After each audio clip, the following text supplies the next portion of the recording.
Contracts are a vital part of our success as a real estate agent.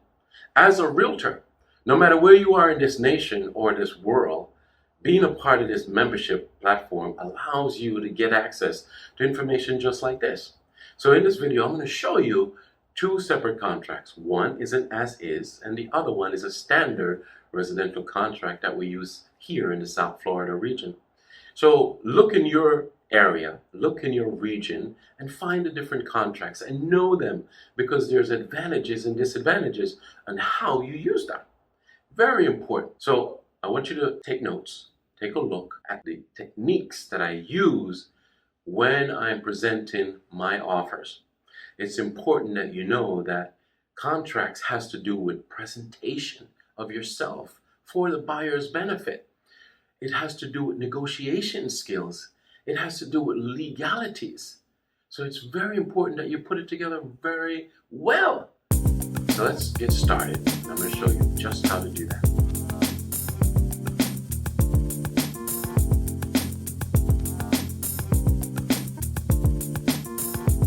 All right, so we're starting out with the first contract, which is the as-is residential contract. Obviously, John Doe, Jane Doe, sellers, you want to fill in that information. You want to put the property address. This is one of my listings, one of the properties I've got. And then you want to go down, and the second part of this, just in this area, it says right here that automatically of smoke detectors, refrigerator, dishwashers, all of that is included. If there's anything else, you want to put it. But typically, I like to put here that you would say as per MLS, and you go like A1, 2, 3, 4, 5, 6, 7. Whatever the MLS ID is, I put it in here. Second thing I'll do is you would go into the following items are excluded. Sometimes in a listing, you might find that the seller says, hey, the chandelier is not included. So you put it here. You know, what is excluded? Just type it in here in this area. If there's nothing, then you could just, you would put none. You know, it's a you want to fill it out, none. Okay, nothing is excluded. All right, so this is the list price. So we're offering the list price, and then you're going to put a deposit. So typically you want to put a deposit that's sizable. I mean, you're talking about $1 million property. So tell the buyer, look, you got to put like a $20,000 deposit, and check this box that it accompanies the offer, or it could be within 3 days if left blank. And here you want to put the title company. So we're just going to put like your title company. Let's just say your title company that you use. You know, you put them in here, whatever information. It's up to you. But definitely put their address. Definitely put their phone number, the email. All of that stuff is very important. Don't forget that. Name of the title company you like to use, address, phone number, email, fax, okay, if you got it. Additional deposit, if there's going to be one, like sometimes I could tell my buyers, I say, look, we have 10 days to do the inspection, right? Or 5 or whatever, or 7. You want to be competitive. My secret is I get in there with my inspectors and I tell my inspectors, look, I need to be ready because I want to win the bid. So I'm going to go through and I'm going to make sure that I am actually getting the bid won by offering the seller a 5 days to do inspection. Sometimes I do it in 7 days, but I really like to do 5 when I think I'm competing with other people. And then I'll do an additional deposit, you know, so they put 20,000. I say, hey, look, you got to do another 10 after that. Okay. So this is going to automatically fill out the amount financing. So if they're going to finance, let's say 80%, or this is a condominium, right? So they're going to finance 75%. So they're going to put 25% down. Look what happens. When you put the 75% here and you click the next box, it automatically calculates for you. And you say the other, put 0 here. Always fill everything out. It calculates what you need to bring. See that? So the contract price is $997,700. Initial deposit $20,000, and then you have a $10,000 additional deposit after the inspection period, is what I like to say. And the finance is 75%, and then this is what they have to come to a closing with.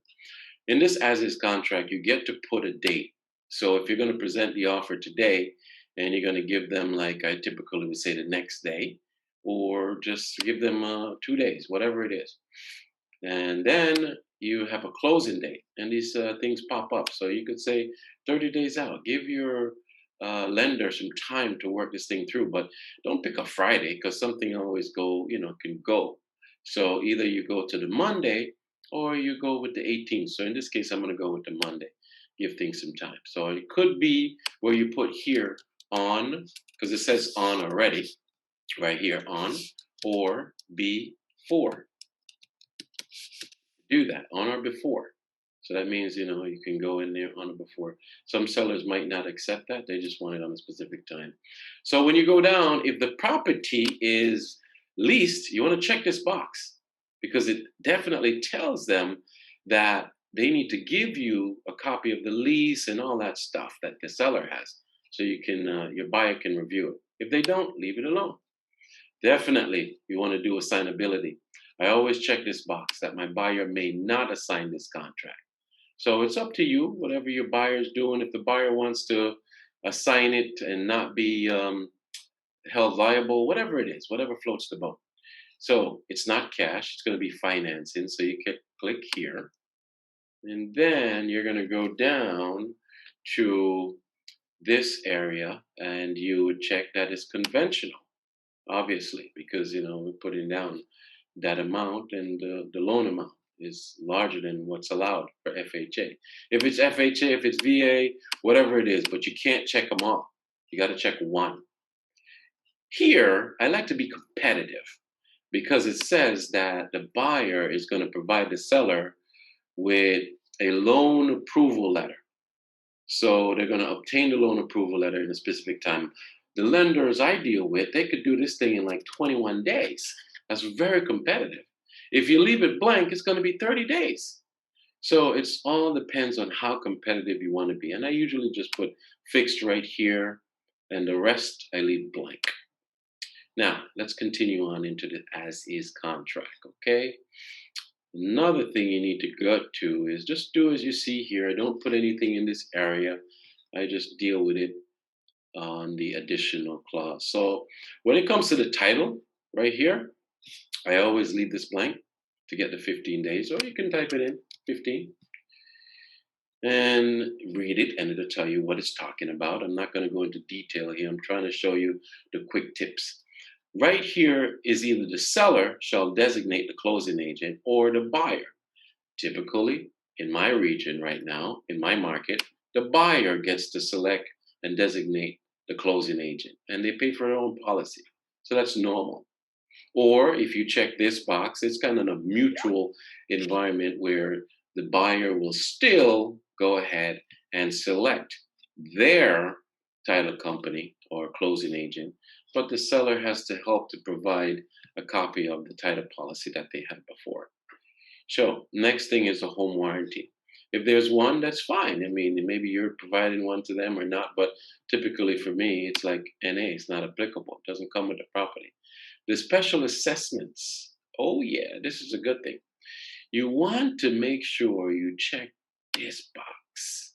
And I always try to catch my sellers with this. Seller shall pay installments due prior to closing, and the buyer shall pay the installment due after. So recognize the first one says that. But what if you check this box instead?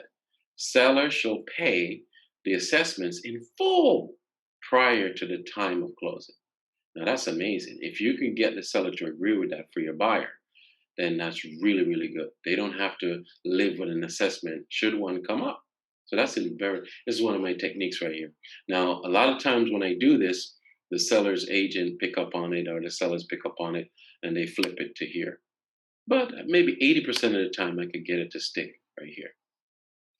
Another good tip is going down, because this is the as-is contract. There's an inspection period. So remember, on the front of the contract, I put that I'm going to give an additional deposit in 5 days.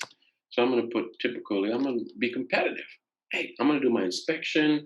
I'm going to be in and out in 5 days. And this is what you should notice on this contract.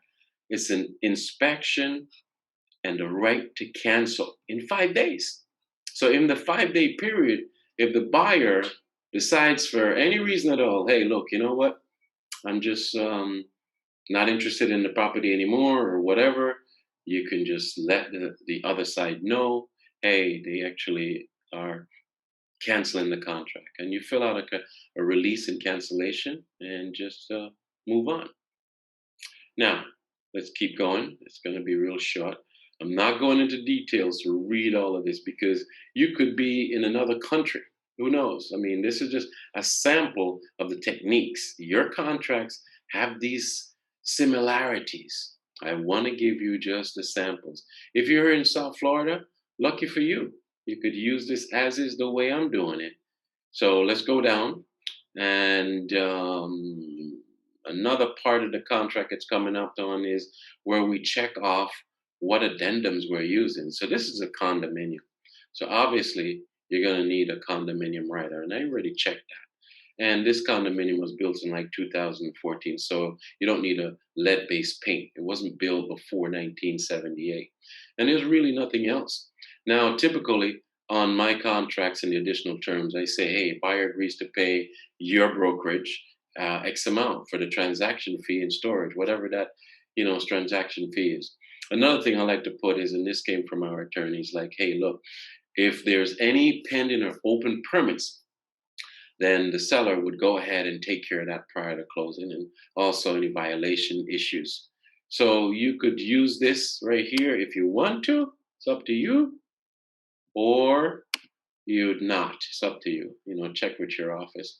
And then obviously you're going to get down to a point where you're filling out your information here as the sales associate, and then you have the listing associate. And that's really it for the as is contract, 12 pages. Love it. Pretty cool. Now, let's hop out of this one here and just jump into the actual other contract. So I'm just going to go ahead and get into the other contract right now. All right. So now we have the second contract, and this contract it says contract for residential sale and purchase. All right. You got the Jane Doe, and it's different.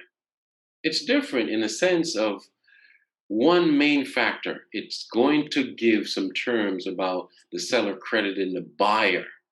And that's one of the main things about it. So here we go. We've got the address. Same thing here. If there's anything, it says in this section, it says that the only other items included in the purchase are. So if you read it, it says built-in furnishings, major appliances, blah, blah, blah. All these things are included in the sale. And you could write car in the garage, so think about that. Car in garage, garage, or whatever. So jacuzzi, something that the seller can actually take if they wanted to. So you'd put it here.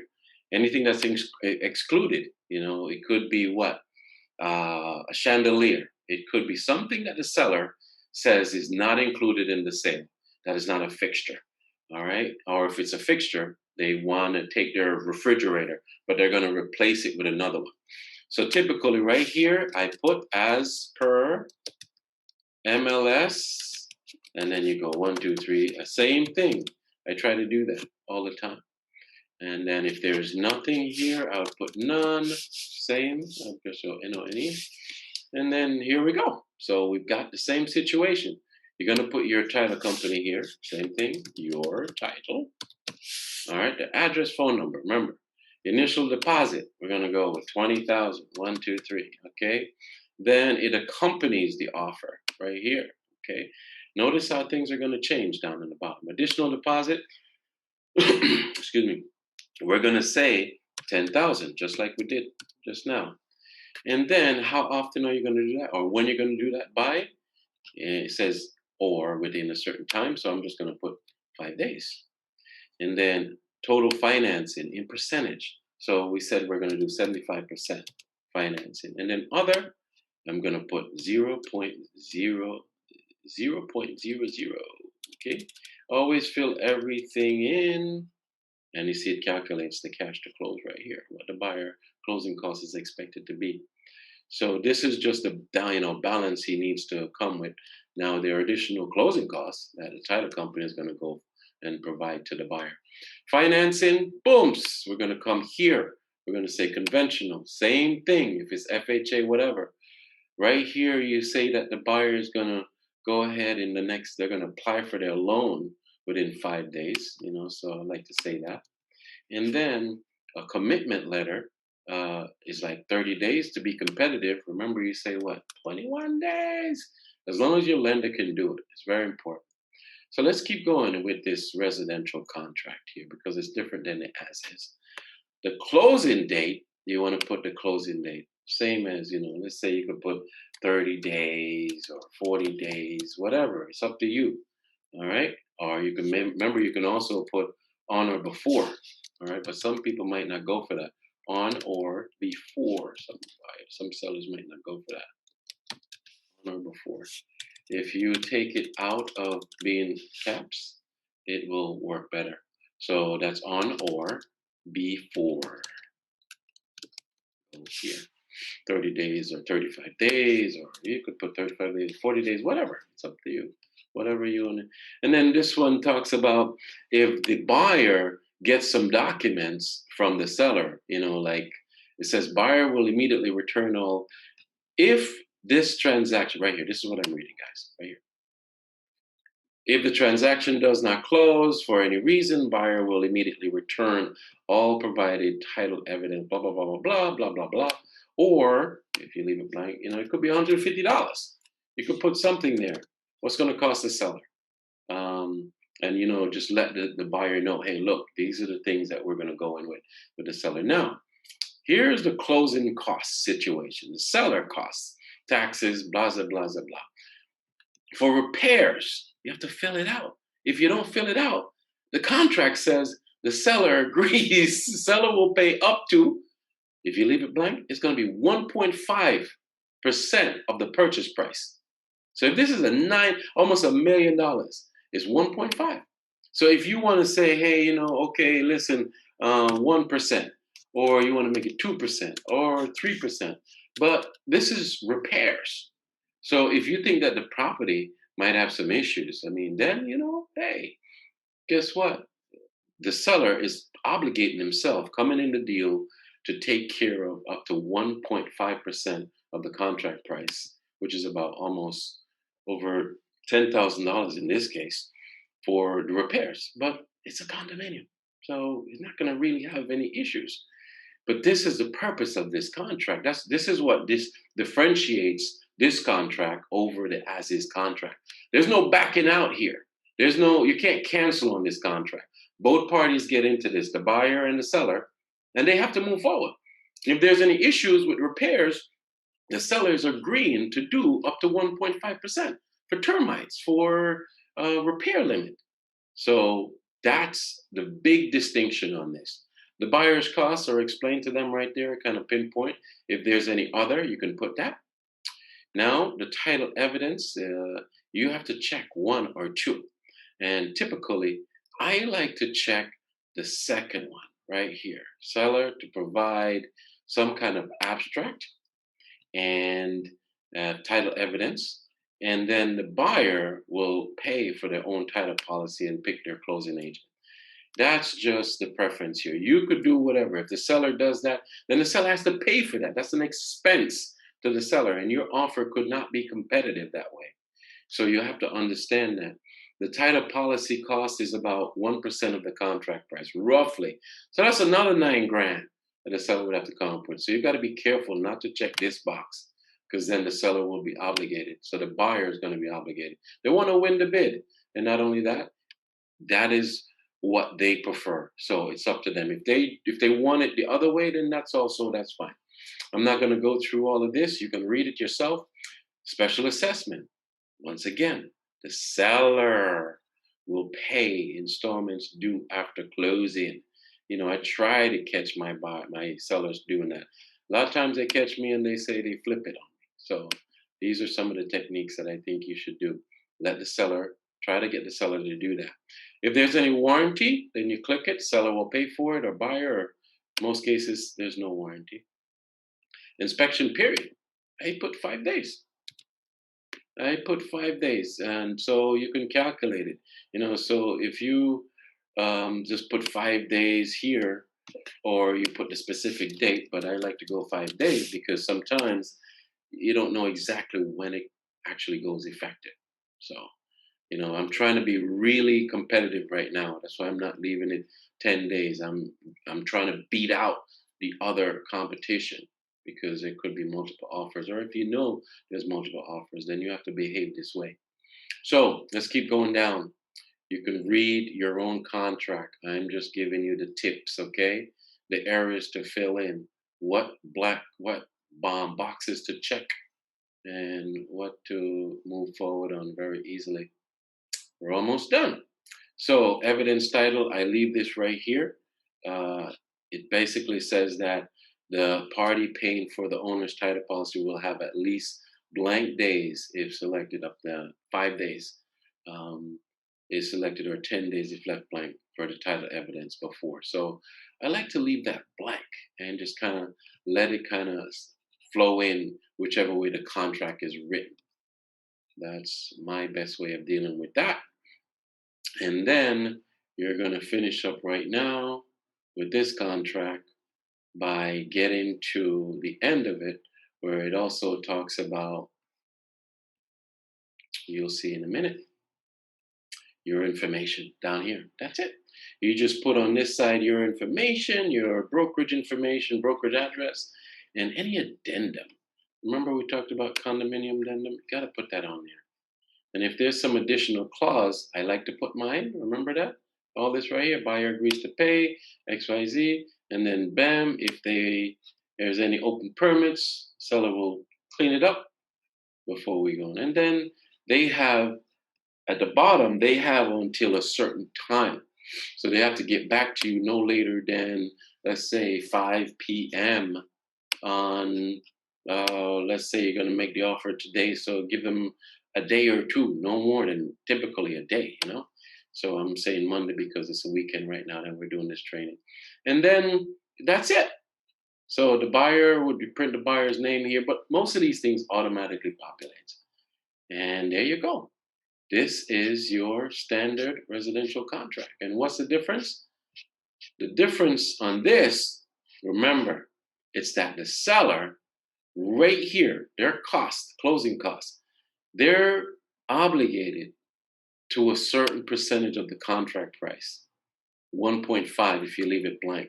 You can always put 1 or 0.5 or whatever. And if they counter back, but it's just for repairs. So if the property is in great condition, guess what? It doesn't really matter. And they're just going to move forward. So that's the difference. You have as is, and you have a residential contract. So we're going to save this and we're going to move on. And the last thing, because we talked about an addendum rider, we have to look at the condominium, the addendum rider. So you have to add that to your deal as well. And the final piece of this is the comprehensive addendum to the contract, which is a condominium rider. Jane Doe, John Doe, and both parties are going to initial there. So it says the condominium approval is required. I know that. If left blank, you're talking about 5 days for them to submit their application. And ever again, 5 days again from the effective date, they shall get the approval process with the association going. And then it's either that the association has or does not have the first right of refusal to buy the property. So typically it's does not have. And then another one here, members of the association have or do not have the right. So you want to check do not, because you want to assume that they do not have the right to the contract that's being presented and put together between the buyer and seller.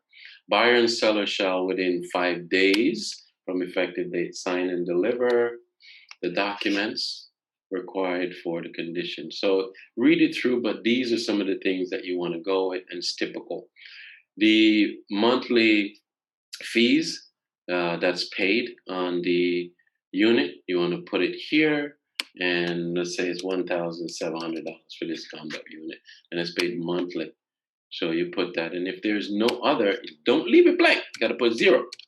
Okay, but 0 right here. Yep, 0.00. So that's how you fill this out, because you make sure that nobody can slip anything on there. Any special assessment. This is a really important one right here.